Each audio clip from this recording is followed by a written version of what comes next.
Welcome back guys. तो अब हम देखते हैं क्वेश्चन डी और डिव 3 राउंड 713 का।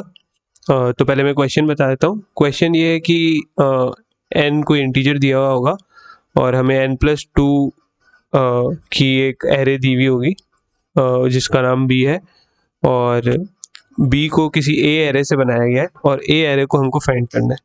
और किस तरीके से बनाया गया वो दे रखा है कि मतलब सारे एलिमेंट जो है 1 से लेके n तक वो b के भी उसी एलिमेंट में भरें, और जो b का n+1 एलिमेंट है वो a के सारे एलिमेंट्स का सम है, और b का जो n+2 एलिमेंट है वो कोई भी एक रैंडम नंबर है। और फिर क्या किया, b को शफल कर रखा है और फिर हमें दिया है। तो हमें a ढूंढनी है कि a कौन सी होगी, है ना। और अगर हम a नहीं ढूंढ सकते तो हमें -1 प्रिंट करना है। तो बस यही क्वेश्चन है और n+2 इंटीजर्स हमें दिए हुए है ना। तो अभी हम देख लेते हैं, इसका अप्रोच देख लेते हैं।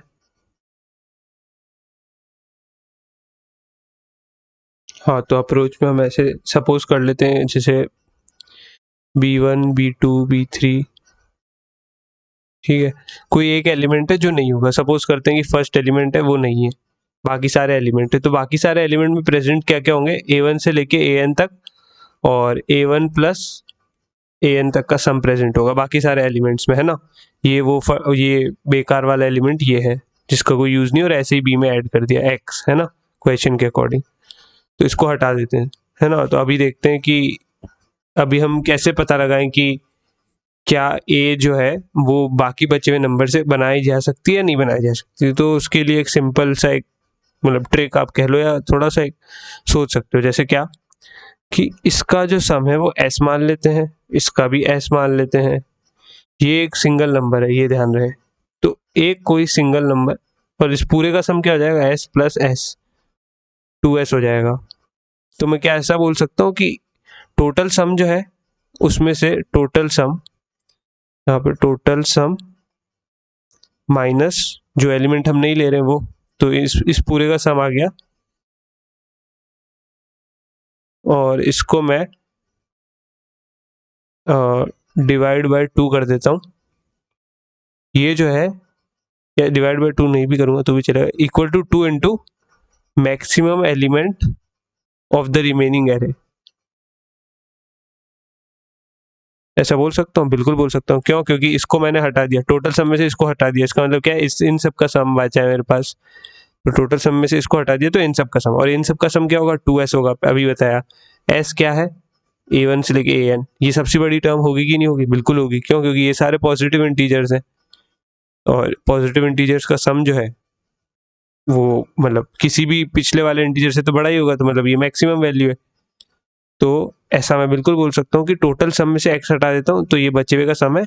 ये अगर इन सब में से जो भी मैक्सिमम है उसके डबल के बराबर है, जैसे ये लिख रखा है मैंने, 2 into maximum element of the remaining.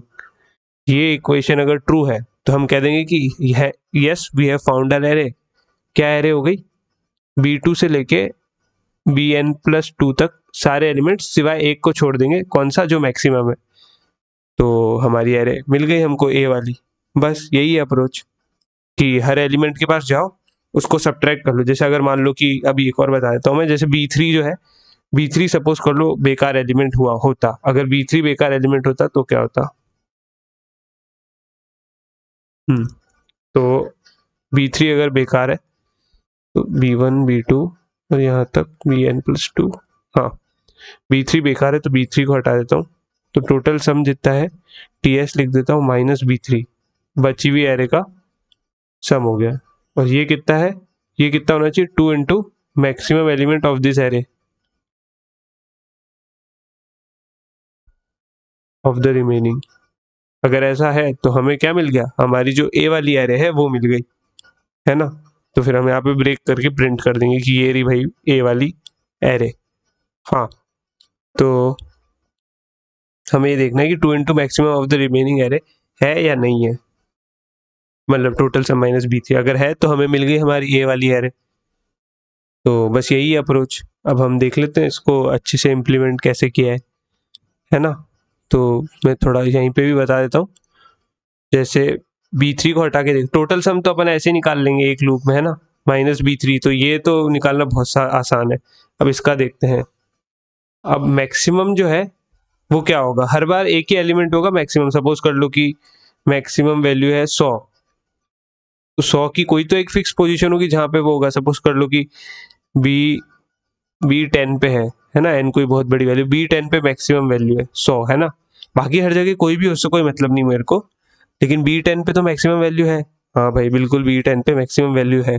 तो उसके अलावा अगर मैं कोई भी इंडेक्स माइनस करूं B1 से लेके B9 तक और B9 से लेके और आगे तक, तब भी हमेशा उन सब के लिए जो मैक्सिमम वैल्यू है वो B10 ही रहेगी। बिल्कुल रहेगी, क्यों? क्योंकि B10 है जब एरे में, तो वो तो मैक्सिमम ही रहेगा ना। हाँ, और कब कब होगा B10 एरे में? जब जब उसको हटाएंगे नहीं। कब कब नहीं हटाएंगे? हर बार नहीं हटाएंगे, सिर्फ जब उसका नंबर आएगा तब उसको हटाएंगे, एक लूप चलेंगे जब। तो जब उसको हटाएंगे तो क्या, तो किसको हम मैक्सिमम एलिमेंट ट्रीट करेंगे? Second maximum element of the whole array. तो बस हमेशा B10 को कंसिडर करना है। लेकिन जब B10 को रिमूव कर रहे हैं, मतलब B10 को जब बेकार एलिमेंट मान रहे हैं, तो सेकंड जो मैक्सिमम एलिमेंट है उसको हमें क्या करना है? माइनस करना है ना। जब मैक्सिमम एलिमेंट वाले इंडेक्स के ऊपर हम हो, तब तब किसको माइनस, तब किसको एज ए मैक्सिमम ट्रीट करना है? सेकंड मैक्सिमम को। बाकी हमेशा जो मैक्सिमम है वो क्या होगा? फर्स्ट मैक्सिमम जो है, मतलब सबसे बड़ा वैल्यू जो है वो। तो हमें ये सब पता चल गया कि मैक्सिमम वैल्यू हमेशा एक ही रहेगी, लेकिन जब उस इंडेक्स पे आएंगे तब मैक्सिमम वैल्यू क्या हो जाएगी? सेकंड मैक्सिमम हो जाएगी। और फिर तब हम चेक कर लेंगे। तो अभी मैंने आपको ऑर्डर ऑफ एन वाली अप्रोच ही बता दी कि कैसे क्या होगा, है ना। तो बस अब हम देख लेते हैं, कोड देख लेते हैं।